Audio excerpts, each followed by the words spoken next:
Are video games art? I think that's a fascinating question. Personally, art makes you feel emotions. You can experience disgust while looking at certain paintings, laugh while watching a movie, happily sing along to a song, and you can for sure cry while playing a video game. Video games have come a long way since the 70s, where you had to use your imagination and pretend these were two people playing ping pong.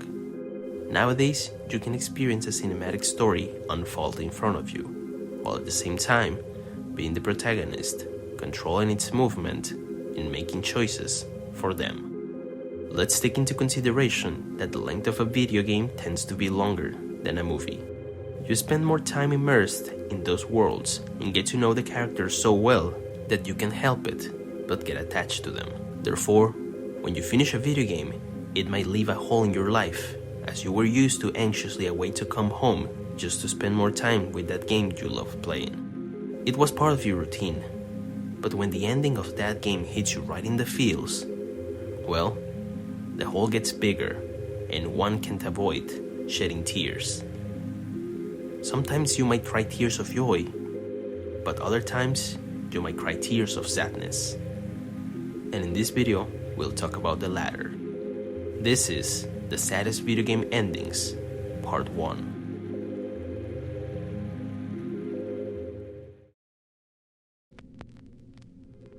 Fallout is the first entry of the acclaimed post-apocalyptic franchise Fallout that we now know and love. The first game, developed by Interplay Productions and released in 1997, follows the story of the Vault Dweller, a member of Vault 13. But a problem arises when Vault 13 faces a challenging situation. The component that is in charge of recycling and pumping the water of the vault has stopped working. To avoid running out of water, the Vault Overseer asks the protagonist to step out of their comfort zone and go get help. We've got a problem, a big one. The controller chip for our water purification system has given up the ghost. Simply put, we're running out of drinking water. No water, no vault. On its journey trying to find another replacement chip, the Vault Dweller faces enemy after enemy, a very peculiar cast of characters, and a variety of locations. Have you found the chip? Well, you've certainly earned that right, but let's take care of survival first.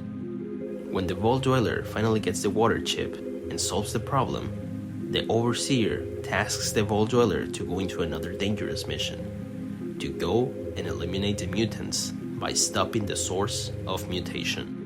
The Vault Dweller complies and proceeds to go on this big adventure to find said source. Finally, the Vault Dweller shed blood and sweat, but it was done. Thanks to his efforts, the mutations were successfully stopped by destroying the Mariposa military base. After completing their tasks and apparently saving the human race, the Vault Dweller needs a well-deserved rest at Vault 13. But things don't go the way intended.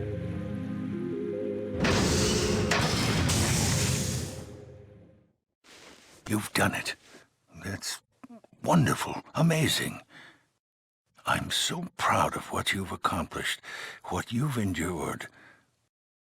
There's no way the people of the Vault can ever thank you enough for what you've done. You've saved all our lives. Who knows, maybe even saved the human race. Yes.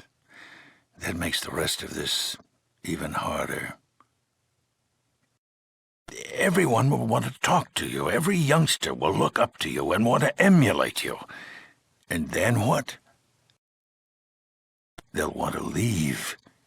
What happens to the Vault if we lose the best of a generation? What if we are the only safe place in the world? You just gave us back all these lives. I can't take the chance of losing them. I've made a lot of tough decisions since I took this position, but none of them harder than this one. You saved us, but you'll kill us. I'm sorry. You're a hero, and you have to leave.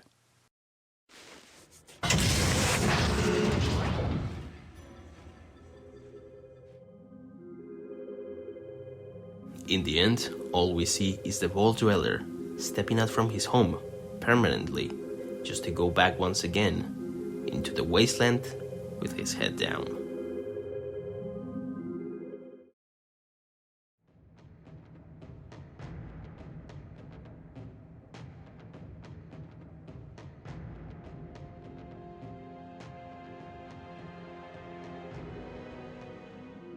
Halo Reach is the 6th game in the Halo series, and the last Halo game developed by Bungie after a decade of working with the franchise.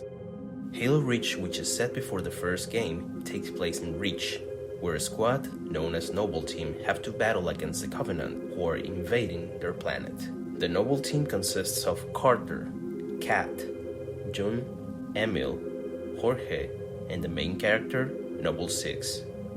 Sadly, along the way, the squad starts losing some of its members. The first tragedy happens when Jorge and Noble 6 together try to destroy a Covenant carrier which is above Reach. Out of nowhere, a malfunction makes Jorge come up with the idea to sacrifice himself in order to destroy the Covenant carrier, thinking this way they were going to have the upper hand. Tell him to make it count. But he was wrong.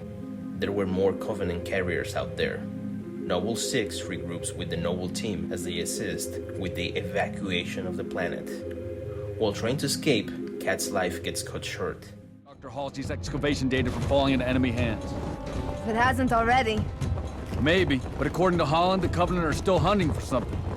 Where does he get off calling a demolition a priority one?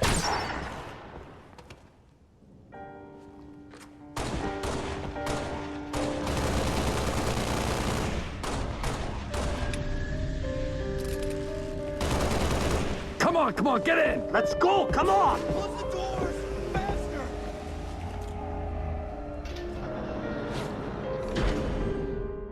After these events, they find a glimpse of hope. They find Cortana. The team is now tasked to transport Cortana to a ship, the Pillar of Autumn. But they keep getting hit with no mercy.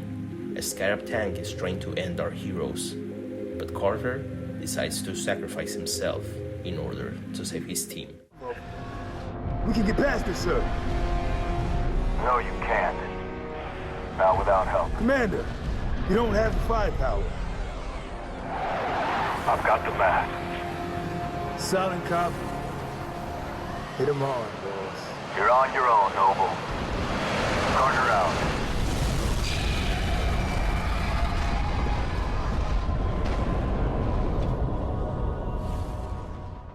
While the team is trying to deliver Cortana, Emil is defending the Pillar of Autumn with a Mac cannon, but inevitably perishes by elite zealots, which then are taken down by Noble 6. Who's next? I'm ready! How about you?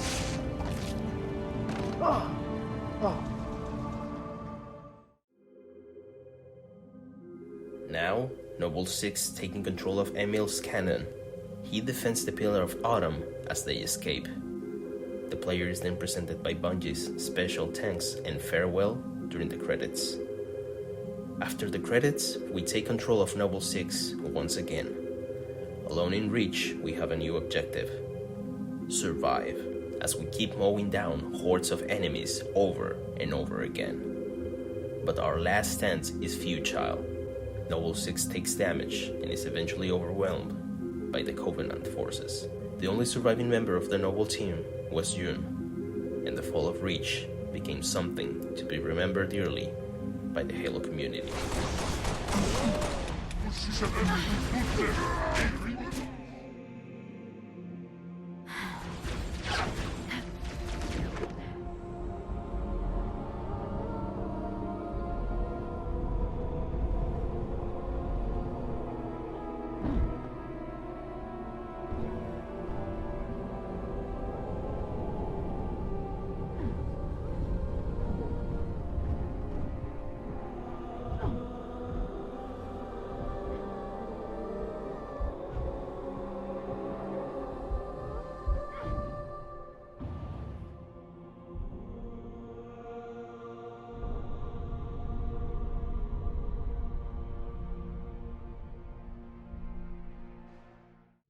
Tina, why don't we just start now and figure that out later?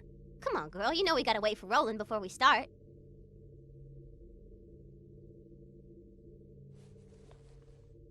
Tina, Roland's...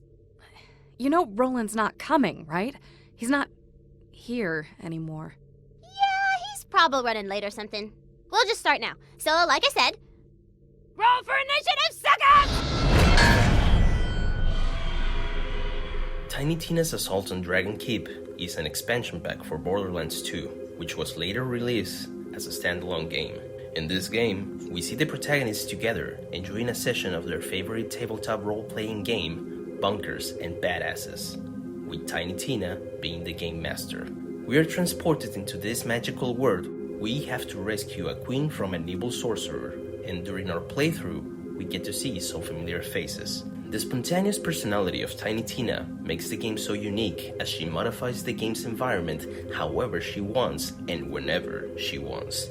Throughout the game, we get to listen to the protagonists chit-chat with each other very often. And while on the surface, this might appear to be an innocent, fun, and joyful story, there's actually something interesting to take into consideration. While we often think of Borderlands as this chaotic and crazy world full of bandits and psychos unleashing mayhem, we have to remember that still, Tiny Tina is just a 13-year-old kid. She grew up in this deranged world, experiencing traumatic events, such as losing people that were dear to her, including Roland and Bloodwing. And it becomes apparent that she cannot accept the fact that they are gone. Roland appears at certain points of the story, pretending he's still there, but the most heart-wrenching part takes place during the final boss. You've done it! The handsome sorcerer is dead! And guess who showed up to celebrate? Everyone's favorite invincible knight, Roland! That's enough, Tina. You did it. We've won. And Roland showed up and he was really happy and everyone lived forever and it was great the end. Enough! You can't just deny what Jack did to Roland. Can't hear you. She's right, Tina.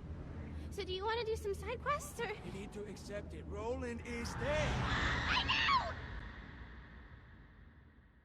I know! But it's my story! And...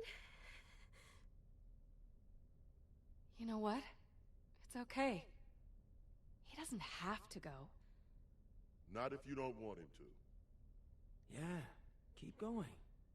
I actually want to know how the story ends. Thank you. As the sorcerer's fatal spell hurtled toward the oblivious knight, it was clear that only a miracle would save him. But luckily for the knight, a miracle is exactly what he got.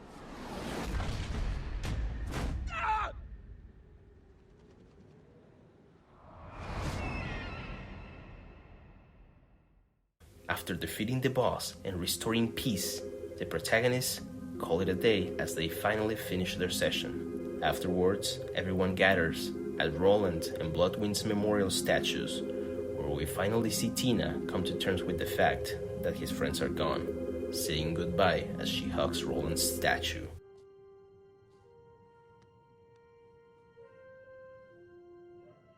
Goodbye.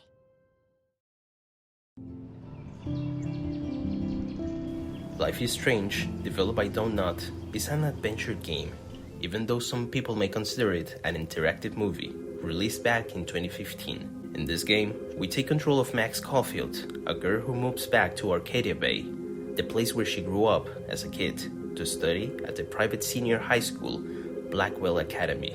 While in class, Max goes to the restroom when she sees classmate Nathan Prescott having a discussion with a mysterious blue-haired girl. Suddenly, he shoots her. Never tell me what to do. I'm so sick of people trying to control me. You are going to get in hella more trouble for this than drugs. Nobody would ever even miss your punk ass, would they? Get that gun away from me, psycho! No!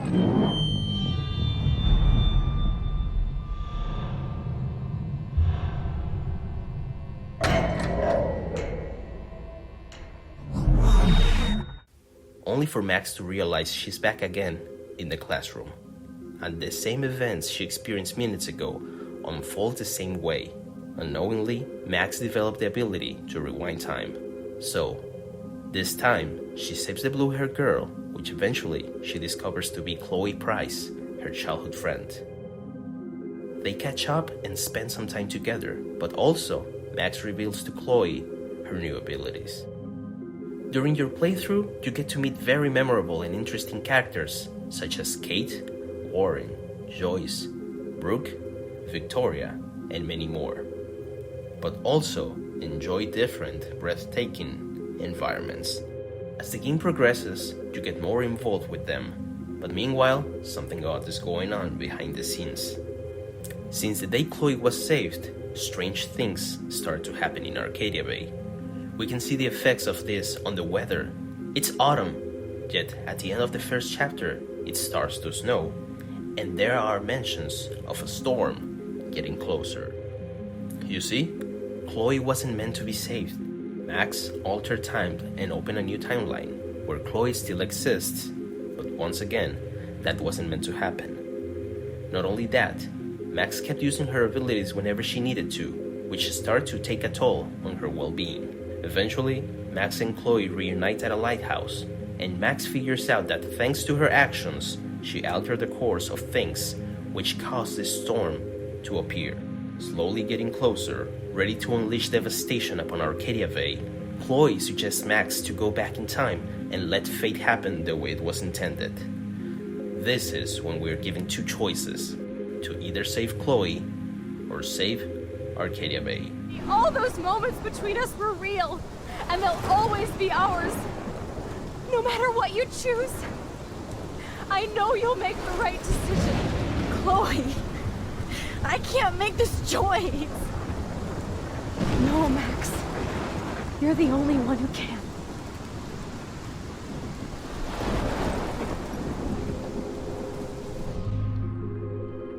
The choices are not attractive, as this means to save one life or save all of the lives in Arcadia Bay. The whole plot of Life is Strange happened because you saved Chloe. She is a crucial part in the whole game. You spend a good amount of time with her. Both Chloe and Max even solved together the disappearance of a student. So, going all the way back to the beginning just to lose her and everything you experience with her, well, that makes the choice very hard. If we decide to save Arcadia Bay, we let Chloe be shot. But with everything that we now know, we can still make a difference and make Arcadia Bay a better place, even if Chloe is now absent.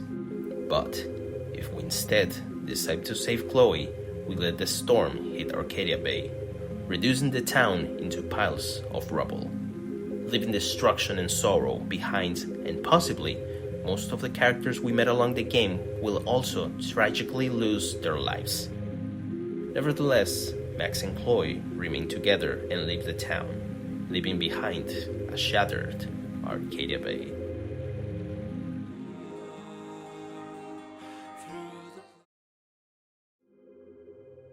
The Last of Us. An apocalypse threatens mankind as we know it. People out there are being infected by a fungus which turns people into aggressive creatures, similar to what we know as zombies. 20 years later, people live in quarantine zones with a lot of protection to keep not only the infected away, but also bandits. Joel, a man who lost his daughter during the outbreak, works with his partner, Tess, as the smuggler. While they're on a mission to get a stolen weapons cache, they meet Marlene, a Firefly's leader who promises Joel and Tess a bigger reward if they help her. She needs them to smuggle Ellie, a 14-year-old orphan, to another Firefly's location. Eventually, there's a scene where they find out Ellie's infected. Joel and Tess, confused and angry, start questioning why they are smuggling this infected little girl. But Ellie explains she got infected 3 weeks ago, even though everyone else turns into these creatures 2 days later. Therefore, the Fireflies think she's immune and she might be the key to finding a cure to the infection. During their treacherous journey, they lose Tess. They encounter foes, but also friends who help them along the way. Their situation gets complicated, more tense, and there's even a part where, just like with Tiny Tina, we tend to forget that Ellie is just a kid. She didn't have a normal childhood like Tess and Joel did. There's even a part where she's asking questions about stuff that seemed abnormal to her. For example, this part. That girl is so skinny. I thought you had plenty of food in your time. Oh, we did. Some just chose not to eat it. Why the hell not? For looks. That's stupid. And knowing that she's an orphan, it was inevitable to see Joel like a father figure. They spent so much time together, he was taking care of her, so she started to develop a bond with Joel. But Joel was cold. Whenever she wanted Joel to open up, he refused. He never wanted to talk about his feelings or things that could make him emotional. And all of that explodes in this part. I can take care of myself. How many close calls have we had? Well, we seem to be doing all right so far. And now you'll be doing even better with Tommy. Not her, you know. What? Maria told me about Sarah. Ellie? You are treading on some mighty thin ice here. I'm sorry about your daughter, Joel, but I have lost people too. You have no idea what loss is. Everyone I have cared for has either died or left me. Everyone fucking except for you. So don't tell me that I would be safer with someone else, because the truth is I would just be more scared.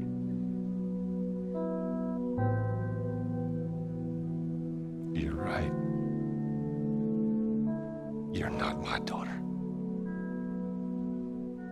And I sure as hell ain't your dad. This is when Joel tells Ellie that he's no longer in charge of smuggling her. It was going to be Joel's brother, Tommy. Regardless, despite all of this tension, they eventually make amends and keep going together. There's a part where Joel is wounded, unable to take care of Ellie, so she takes care of him during that freezing cold winter. By this point, we can see their bond is growing stronger and they legitimately care for each other. Later, after Ellie almost drowned and Joel being knocked unconscious by someone else, he wakes up only to see Marlene sitting on a chair next to him. Apparently, the people who found them were Fireflies and took them to their hospital. After a brief chat with Marlene, he asked her to see Ellie. Let me see her, please. You can't. She's being prepped for surgery. The hell you mean, surgery? The doctors tell me the cordyceps, the growth inside her, has somehow mutated. It's why she's immune. Once they remove it, they'll be able to reverse engineer a vaccine. A vaccine. But it grows all over the brain. Knowing there is no way she's going to survive the surgery, Joel fights against the Fireflies in order to recover Ellie. Now, there was blood on his hands. Reaching the surgery room, Joel finds everyone ready to start the procedure. When one of the doctors tells him to think of all the lives they're going to save, then Joel proceeds to eliminate him. Takes Ellie and escapes. While taking the elevator down to the parking garage, he's confronted by Marlene, telling him that it's not too late and they can still go ahead with the procedure, and that's what Ellie would have wanted. Then, this scene plays. What the hell am I wearing? Just take it easy. Drugs are still wearing off. What happened?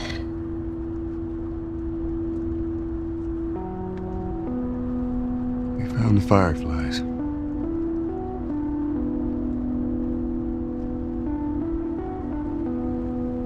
Turns out there's a whole lot more like you, Ellie. People that are immune. There's dozens, actually. Ain't done them a damn bit of good, neither.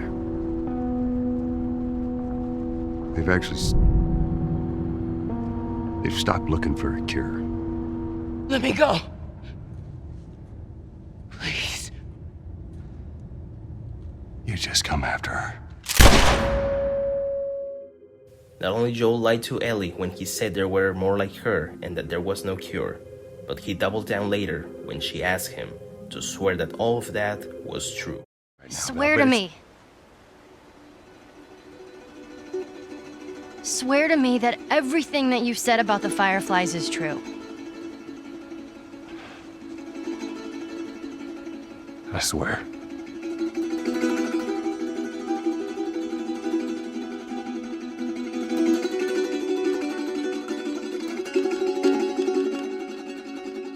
Okay.